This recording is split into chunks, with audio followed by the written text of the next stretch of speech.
समय की बात है, अयोध्या के महाराज दशरथ ने पुत्र प्राप्ति के लिए यज्ञ रखा। इस यज्ञ के लिए राजा दशरथ ने अपनी चतुरंगिनी सेना को काले कान वाले घोड़े को छोड़ने का आदेश भेजा। उनकी इच्छा थी कि इस महान यज्ञ में हर कोई शामिल हो, इसलिए राजा ने सभी ऋषि मुनियों व विद्वान पंडितों को आमंत्रण भेजा। निर्धारित दिन पर महाराज दशरथ अपने दोस्त गुरु वशिष्ठ, ऋग ऋषि व अन्य विद्वानों के साथ यज्ञ मंडप में पहुंचे।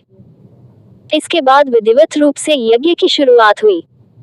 मंत्र उच्चारण और पाठ जैसे सभी विधि विधान के साथ कुछ घंटों में यज्ञ पूरा हुआ। राजा दशरथ ने फिर सभी ब्राह्मणों, विद्वानों व अतिथियों को उपहार में धन और गाय आदि देकर आदर पूर्वक विदा किया। उस यज्ञ में प्रसाद के रूप में खीर बनी थी। उस प्रसाद में पुत्र प्राप्ति का आशीर्वाद था, जिसे खाने के बाद तीनों रानियां गर्भवती हो गईं। कुछ समय बाद चैत्र माह में शुक्ल पक्ष की नवमी तिथि के दिन राजा दशरथ की पहली पत्नी यानी रानी कौशल्या ने एक बच्चे को जन्म दिया।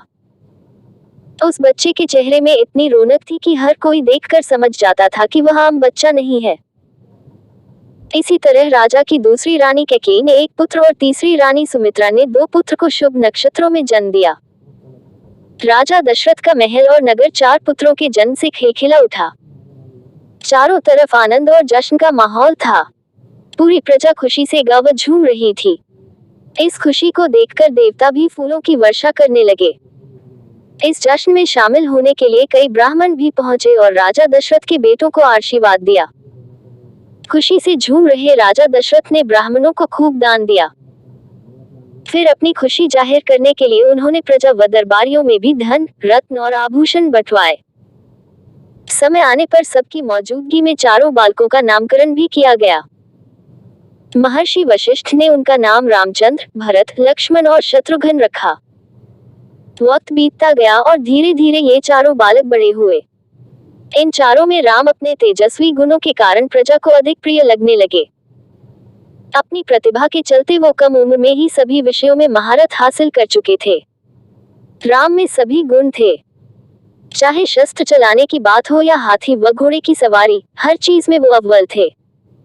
साथ ही वो माता पिता व गुरुओं का भी खूब सम्मान करते थे।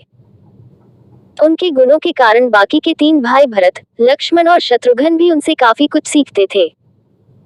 जब भी महाराज अपने चारों पुत्रों को एक साथ देखते उनका मन आनंद से भर उठता था।